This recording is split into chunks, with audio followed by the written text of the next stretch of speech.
आप देख रहे हैं मिड कैप मंत्रा और बाजार अपनी बढ़त को होल्ड करते हुए फिलहाल। और इसी बीच कुछ खबरें भी आपके लिए ले आते हैं फटाफट से। और खबर यह है कि जल्द ही आपको नंबर के साथ साथ कॉल करने वाले का नाम आपके मोबाइल की स्क्रीन पर दिखेगा। टेलीकॉम रेगुलेटर ट्राई इसी हफ्ते कॉलिंग नेम पर अपनी सिफारिशें जारी कर सकता है। असीम है हमारे साथ और डिटेल्स के साथ। तो असीम बताइए, इंटरेस्टिंग होगा, नंबर के साथ साथ नाम भी अगर स्क्रीन पर दिखेगा, क्या तैयारी है, कैसे ये मुमकिन होगा, बताइए। जी सही कहा आपने। देखिए, सरकार जो है साइबर फ्रॉड और स्पैम कॉल को रोकना चाहती है।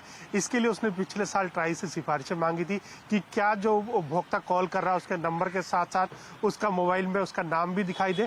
तो टेलीकॉम रेगुलेटर ट्राई ने पिछले साल नवंबर में इस पर कंसल्टेशन पेपर जारी किया था, सभी स्टेक होल्डर से राय मांगी थी। उसके बाद मार्च में सभी स्टेक होल्डर के साथ इसके ऊपर चर्चा भी हुई। अब ट्राई इस सिफारिशों को अपने अंतिम चरण में और अगले एक हफ्ते के अंदर अंदर अपनी सिफारिशें सरकार को सौंप सकता है। ट्राई ये कह सकता है कि जब भी कोई उपभोक्ता कॉल करे उसके ऊपर उसका नाम भी जो है वो दिखाई देना चाहिए। खासतौर पे कि शुरुआत इसकी टेली मार्केटिंग कंपनियों से की जाएगी। पहले टेली मार्केटिंग कंपनियां जो बल्क में नंबर लेती हैं उनका नाम दिखाना अनिवार्य होगा। उसके बाद धीरे धीरे टेलीकॉम कंपनियां भी इसको अपनाएंगी और एक सब्सक्रिप्शन मॉडल बेस के ऊपर ये पूरा काम हो सकता है। टेलीकॉम कंपनी आपको एक सब्सक्रिप्शन लेने पर ये सर्विस देंगी। अगर आप ये चाहते हैं कि आपको पता चले कि कौन सा आदमी आपको फोन कर रहा है और उसका नाम भी आपको दिखाई दे, तो टेलीकॉम कंपनियां इसकी शुरुआत जल्दी ही कर सकती है। तो सरकार ने इसकी अपनी तैयारी पूरी करके रखी है। ट्राई की सिफारिशों का इंतजार है। ट्राई की सिफारिशों का आते ही सरकार इसको लागू करने की दिशा में काम करने की आगे शुरुआत करेगी। तो ट्राई की सिफारिशों का इंतजार है और ट्राई की सिफारिशें आते ही काम आगे बढ़ते हुए दिखाई देगा। लेकिन कंज्यूमर्स के लिए एक अच्छी खबर, जब आपके पास कोई कॉल आएगी तो बेसिकली फ्रॉड, स्पैम, इनको रोकने में मदद मिलेगी इस डेवलपमेंट के बाद। लेकिन आगे बढ़ेगी, खिलाड़ी नंबर 1 का अपडेट ले आते हैं। और इस हफ्ते मुकाबला चल रहा है मंत्री फिनमार्ट के अरुण कुमार मंत्री, एलकेपी सिक्योरिटीज के रूपक डे और कोटक सिक्योरिटीज के अमोल अठावले। फटाफट से लेकर आते हैं अब तक का अपडेट पोर्टफोलियो का। अमोल अठावले ने एग्जिट किया है आरईसी से 136 रुपए 75 पैसे पर। 150 के इनके हालांकि लक्ष्य थे। फिलहाल ये स्टॉक 136 रुपए 20 पैसे पर कर रहा है ट्रेड। एलेंबिक फार्मा, ये नया ट्रेड इन्होंने ऐड किया है। यहाँ पर खरीदारी की सलाह ये दे रहे हैं और टारगेट इनका 595 का, स्टॉप लॉस आपको 545 के लेवल से मेंटेन करना है। फिलहाल 555 पर ये कर रहा है ट्रेड। रिटर्न की स्थिति दिखा देते हैं आपको। मुनाफे के मीटर में तीनों ही खिलाड़ियों की ओर से नेगेटिव रिटर्न्स, आधा % के नेगेटिव रिटर्न्स तीनों ही खिलाड़ियों के पोर्टफोलियो फिलहाल लैंड कर रहे हैं। तो रिटर्न की स्थिति को खास नहीं है फिलहाल की स्थिति में। चलिए रुक रहे हैं इसी के साथ एक ब्रेक ले। ब्रेक के उस पर आप देखिए नोयो कंपनी में आज हम बातचीत करेंगे ड्रीम फोक्स की चेयरपर्सन और MD लिब्रथा कल्लत से। एक छोटे से ब्रेक के बाद नमस्कार।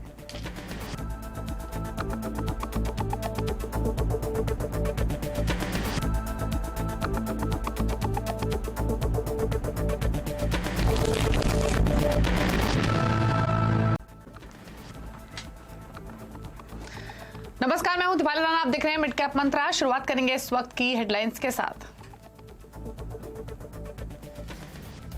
बाजार में लगातार दूसरे दिन शानदार तेजी। निफ्टी बैंक ने छुआ नया शिखर 44,400 के पार। निफ्टी भी 18,600 के ऊपर। सेंसेक्स ने इंट्राडे में पार किया 63,000 का अहम स्तर। आईसीआईसीआई बैंक की हिस्सेदारी बढ़ाने की खबर से आईसीआई लोम्बार्ड में 7% से ज्यादा का उछाल। कई चरणों में 4% हिस्सेदारी बढ़ाएगा बैंक।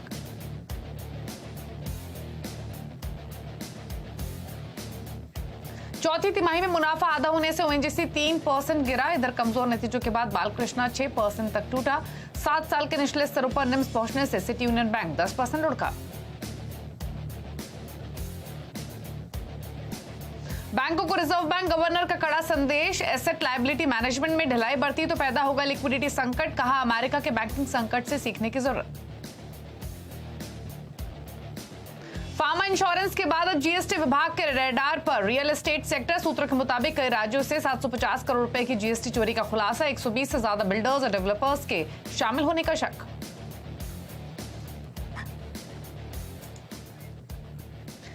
आप देख रहे हैं मिड कैप मंत्रा और बाजार का मूड बेहतर। शुरुआत बेहतर हुई और अभी भी हायर लेवल्स को मार्केट होल्ड करते हुए दिखाई दे रहा है। ऑल्दो निफ्टी अब मजबूती दिखाने के बाद उन्हीं लेवल्स के आसपास घूम रहा है। 18,600 के ऊपर निकला था, फिलहाल 18,600 के नीचे, तो उन्हीं लेवल्स के आसपास है। सेंसेक्स भी अब आपको 350 अंक ऊपर दिखाई दे रहा है। बैंक निफ्टी नए रिकॉर्ड हाईस छुए 44,400 के पार निकला। अब उन्हीं लेवल्स से थोड़ा सा नीचे कारोबार फिलहाल कर रहा है, लेकिन हाईज के आसपास ही मार्केट फिलहाल बने हुए हैं। अगर आप संकेत देखेंगे आज के सेशन में तो अमेरिका के बाजार तो बंद है, लेकिन यूएस फ्यूचर्स और नेस्डेक फ्यूचर्स हल्की बढ़त दिखा रहे हैं आज के सेशन में। इनफैक्ट 0.5% ऊपर है नेस्डेक का फ्यूचर, डाउ फ्यूचर भी 0.5% ऊपर है। एशियन मार्केट्स ही हैं इकलौते जो इस समय क्यूज दे रहे हैं, उसमें आपको मिला जुला ट्रेंड दिखाई देगा। हांगकांग के बाजार और साथ ही स्ट्रेट टाइम्स दबाव में है, बाकी तमाम एशियाई बाजार तेजी के साथ ही कर रहे हैं ट्रेड। तो एशियन मार्केट्स का मूड ठीक है, यूएस मार्केट्स बंद है, लेकिन फ्यूचर्स फिलहाल जो लेवल्स दिखा रहे हैं वो 0.5% की मजबूती दिखा रहे हैं। तो ऐसे में अब तक हुआ क्या है बाजार में, फटाफट से लेकर आते हैं आपके लिए अब तक की बड़ी बातें। तो एक अच्छी तेजी, बैंक निफ्टी नया रिकॉर्ड लेवल आज के सेशन में बनाया, निफ्टी 18,600 के ऊपर। खरीदारी मिड कैप्स में भी दिख रही है, यानी चौतरफा बाइंग देखने को मिल रही है। कुछ एक सेक्टर और पॉकेट्स हैं जो परफॉर्म नहीं कर रही हैं आज के सेशन में। सेक्टर स्पेसिफिक देखें तो मेटल्स इंटरनेशनल मार्केट्स में भी चला, यहां पर भी तेजी है आज के सेशन में। एनबीएफसीज, बैंक एनबीएफसीज क्योंकि एक्शन में है तो यहां भी तेजी बनी हुई है। एफएमसीजी में भी खरीदारी है आज के सेशन में। दबाव थोड़ा दिखेगा आपको आईटी, फार्मा और ऑयल एंड गैस स्पेस में, हालांकि इन पॉकेट से भी सिलेक्ट स्टॉक्स हैं जो तेजी में हैं। Auto, ancillary, cement, PSU stocks यहां भी तेजी के साथ ही हो रहा है कारोबार। हमारे साथ रिलबंग की स्वाति होटकर मौजूद हैं। स्वाति नमस्कार, स्वागत है आपका। पहले तो बताइए इंडेक्स पर राय, क्या टारगेट्स हैं आपके अब रिमेनिंग सेशन के लिए निफ्टी बैंक निफ्टी, या लगता है रेंज में रहेगा बाजार? इस good afternoon Deepali. Nifty bank Nifty में काफी अच्छा रैली हम लोग ने देखी है गैप अप ओपनिंग में। निफ्टी में ओनली कंसर्न कि 18,700 के लेवल्स काफी स्ट्रॉन्ग रेजिस्टेंस लेवल फेस कर रहे हैं, वो ब्रेकआउट नहीं दे पा रहे। अगर वो ब्रेकआउट हो जाता था तो हमें डेफिनेटली वापस ऑल टाइम हाई टेस्ट करते हुए नजर आ सकता था एंड 1900 के लेवल्स पे डोर ओपन हो जाते। तो ओनली कंसर्न की जैसे कहा कि मैं 18,700 जब तक ब्रेक नहीं होते तब तक हमें वापस यहाँ पे प्रॉफिट बुकिंग देखने मिल सकता है। As of now the immediate support is lies at 18,500 के काफी अच्छे इंपॉर्टेंट सपोर्ट लेवल्स है। अगर वो ब्रेक कर देती है Nifty on the closing basis तो हमें प्रॉफिट बुकिंग इंटेंसिफाइड होते हुए नजर आएगी, जो कि निफ्टी को लेकर 18,300 के आसपास। तो ओवरऑल मेरी राय निफ्टी पर है कि एटलीस्ट प्रॉफिट बुकिंग हम लोग ने ये लेवल्स पे करना चाहिए। अगर वापस डीप पे आता है 18,300-400 के रेंज में तो बाय ऑन डिप स्ट्रेटेजी अपनानी चाहिए। बैंक निफ्टी काफी स्ट्रांगली वेल प्लेस्ड है, जैसे ही गैप अप ओपनिंग हुआ है उसके बाद हम लोग ने न्यू हाई करते हुए नजर आया। स्ट्रेंथ अभी भी बरकरार है कंपेयर टू निफ्टी में। मुझे लगता है बैंक निफ्टी में पोटेंशियल है कि अपसाइड में एटलीस्ट 45,000 के फर्स्ट लेवल्स टच करेगी, देन उसके बाद 45,400-500 के लेवल्स ऊपर हो जाते हैं। नीचे में सपोर्ट है 44,200 का, जब तक वो प्लेस्ड है उसके ऊपर अच्छी खासी वेल प्लेस्ड है तब तक ये पॉजिटिव मोमेंटम कैरी फॉरवर्ड हो सकता है बैंक निफ्टी में। ओके, तो ये तो इंडेक्स पर राय हुई। अब बात करते हैं ट्रेड्स की। तो बताइए स्वाति, स्टॉक्स कौन सा आइडेंटिफाई किया आपने? स्टॉक स्पेसिफिक के लिए आज के लिए मैं 2 बाय कॉल देना चाहूंगी। एक कोल इंडिया का है। कोल इंडिया का अगर आप वीकली एंड मंथली चार्ट देखोगे दीपाली तो काफी स्ट्रॉन्ग इंडिकेशंस है। इसमें upward trending downward sleeping trend line का एक ब्रेकआउट दिया है, जो कि काफी स्ट्रॉन्ग इंडिकेशंस है ऑन डेली चार्ट्स पे एंड वेल प्लेस्ड है। काफी दिनों से मैं देख रही थी ये 235-244 के लेवल्स में कंसोलिडेट हो रहा था, आज उसने ब्रेकआउट दिया है विद डिसेंट वॉल्यूम। तो मुझे लगता है अपसाइड में 260 तक इसका मोमेंटम कैरी फॉरवर्ड हो सकता है। तो कोल इंडिया करंट लेवल पे बाई कीजिएगा, 245 के आसपास चल रहा है। 237 का स्टॉप लॉस प्लेस कीजिएगा for immediate target of 260। Second by call मेरा फिलहाल तो है डाल भारत पे। डाल भारत पर अगर आप स्टॉक देखोगे तो काफी strong inverse head and shoulder formations में चल रहा है। डाउन साइड में देख रही हो कि 1050 के काफी स्ट्रॉन्ग सपोर्ट्स बन रहे हैं, तो जब तक वो इंटैक्ट है तब तक अपसाइड हमें रैली अच्छी खासी देखने मिल सकती है 60, 2180 लेवल्स। तो करंट लेवल पे बाय कीजिएगा, 2050 का स्टॉप लॉस प्लेस कीजिएगा for immediate target of 2180। Okay, चलिए, तो ये ट्रेड्स आपको रेकमेंड किए गए हैं स्वाति की ओर से। लेकिन अब फटाफट से दिखाते हैं आपको मिड कैप्स का हाल। इंडेक्स लेकर आते हैं। पहले तो आपकी स्क्रीन पर इंडेक्स तेजी में 0.5% ऊपर कारोबार कर रहा है, दिन के ऊपरी स्तरों के आसपास। ये मिड कैप्स का पॉकेट्स दिखाएंगे। तो शुरुआत कर लेते हैं मेटल स्पेस के साथ। सेल, जीएसपीएल, नाल्को, हिंद कॉपर तेजी में आज कारोबार कर रहे हैं और इन सभी स्टॉक्स में आपको तेजी दिखाई देगी। 3% ऊपर सेल, बाकी स्टॉक्स भी 2.5% की तेजी दिखा रहे हैं। एनबीएफसीज में जोरदार उछाल, Repco home finance, Canfin homes, IB housing, 5 paisa capital जोरदार मोमेंटम में 10% ऊपर। Repco home finance, IB housing 4% ऊपर, 5 पैसा कैपिटल में 5.5% का मूव और कैनफिन होम्स भी 2% ऊपर कर रहा है ट्रेड। ऑटो एंसिलरीज में मदरसन सुमी खरीदारी है यहाँ पर 1.5% ऊपर। भारत फोर्ज 2% ऊपर, टॉलब्रोज ऑटो 3% ऊपर, सोना बीएलडब्ल्यू प्रिसीजन में 1% की मजबूती है। एग्रोकेमिकल स्पेस यहाँ पर खरीदारी है आज के सत्र में। सुमितोमो केमिकल 2% ऊपर ऑलमोस्ट, इंसेक्टिसाइड्स इंडिया 4% ऊपर, पीआई इंडस्ट्रीज और हिरनबा में भी 1% के अप मूव्स हैं।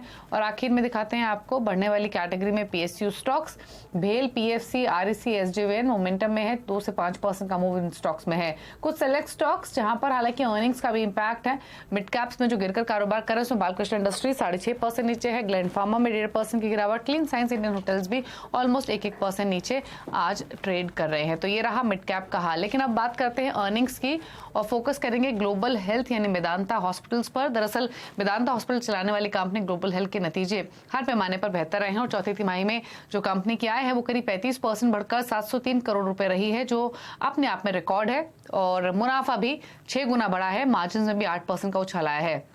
इन्हीं नंबर से बातचीत करने के लिए हमारे साथ कंपनी के ग्रुप सीईओ पंकज साहनी मौजूद हैं। पंकज जी नमस्कार, स्वागत है आपका। कांग्रेचुलेशंस अच्छे अर्निंग्स के लिए। हालांकि पिछले साल का बेस भी लोअर साइड पर था, उससे भी फायदा मिला है और परफॉर्मेंस तो आपकी बेहतर रही है। कौन से 2-3 ट्रिगर्स रहे जिसकी वजह से इतने स्ट्रॉन्ग नंबर्स आपने पोस्ट किए? नमस्कार, धन्यवाद। सबसे पहले तो मैं ये बताना चाहूंगा कि पिछले साल में जहां तक कि हमारी जो ग्रोथ की बात हुई है, हमने ये देखा है कि जो हमारा सबसे नया अस्पताल है मेदांता पटना जनवरी 2022 में खुला था, लेकिन 1 साल के अंदर ही हमने उसको एबिटा पॉजिटिव में हम ला चुके हैं। तो वो काफी बेहतर परफॉर्मेंस हुई है उसकी। और आगे जाके अगर हम देखें, जो हमारा मेदांता लखनऊ था जो उससे 1-2 साल पहले खुला था, उसकी भी परफॉर्मेंस काफी मजबूत हुई है।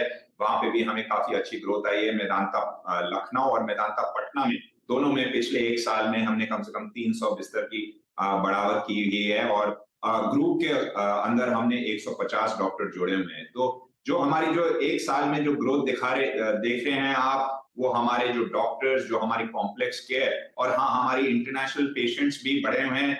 कम से कम 68% की जो बढ़ावत आई है इंटरनेशनल पेशेंट्स में। तो ये सब चीजें मिला के हमें इस साल का जो हमें बढ़ावा दिख रहा है। ओके अच्छा पंकज जी, ऑक्यूपेंसी ग्रोथ कितनी रही है इस क्वार्टर में, और अगर एवरेज रेवेन्यू पर ऑक्यूपाइड बेड देखें तो वहां कैसे नंबर्स रहे हैं? अगर आप हमारी एवरेज रेवेन्यू पर ऑक्यूपाइड बेड देखें तो हम इंडस्ट्री के काफी प्रथम या दूसरे स्थान पर हैं। हमने 8% का ऑक्यूपेंसी ग्रोथ देखी है क्वार्टर में भी और साल में भी।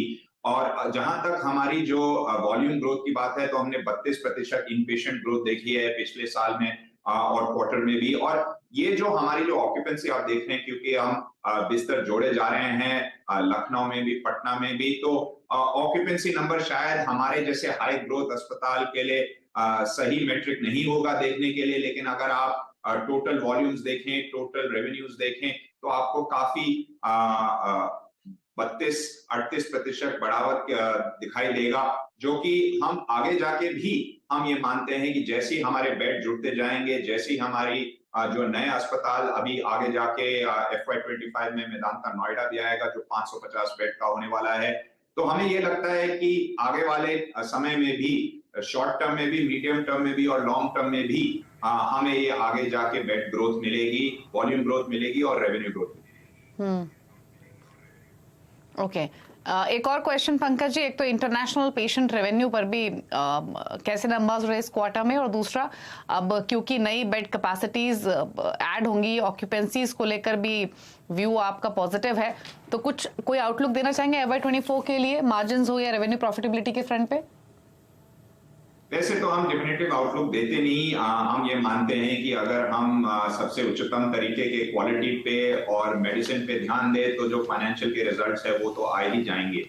लेकिन जहां तक आपने ये पूछा इंटरनेशनल पेशेंट्स के बारे में, हाँ कोविड के कारण जरूर ये कम हुआ था, लेकिन अब ये रिकवरी हमें दिख रही है। जो हमारी जो एब्सोल्यूट इंटरनेशनल रेवेन्यूज हैं वो कोविड के टाइम से पहले उसको क्रॉस कर चुके हैं। 68% हमने इसको बढ़ावा देखी है पिछले साल में। और हमारा ये मानना है कि आगे जाके भी ये इंटरनेशनल ग्रोथ भी बढ़ेगा। और जो हमारा जो मेदांता ग्रुप का जो परफॉर्मेंस है एबिटा से, हमने 677 करोड़ का जो एबिटा बनाया है, ये भी एक बहुत जरूरी बात है आपको बताने के लिए कि इसमें से 95% जो एबिटा है वो कैश में कन्वर्ट हुआ है। तो जो हमारा जो कैश जनरेशन है इस साल का वो 645 करोड़ है। और इससे हमने क्या किया है कि जो हमारा जो डेट पोजीशन है वो ऑलमोस्ट जीरो हो चुका है। जो हमारा जो 31 मार्च की जो बैलेंस शीट में उसमें हमने 469 करोड़ रुपए का जो कैश पड़ा हुआ है। तो हमारी जो ग्रोथ की जो बेसलाइन जो प्लेटफॉर्म है वो काफी मजबूत है और हमारा ये मानना है कि आगे जाके इस प्लेटफॉर्म के कारण हम आगे जाके भी ये ग्रोथ दिखा पाएंगे। ओके चलिए, शुक्रिया पंकज जी बातचीत करने के लिए अर्निंग्स पर। गुड लक आपको आने वाले क्वार्टर्स के लिए, थैंक यू। स्टॉक 594 के आसपास कारोबार करते हुए 5 रुपए की बढ़त अर्निंग्स के बाद। रुक रहे हैं इसी के साथ एक ब्रेक के लिए। ब्रेक के बाद कुछ और खबरें, कुछ और ट्रेडिंग आइडियाज, चल वापस आते हैं।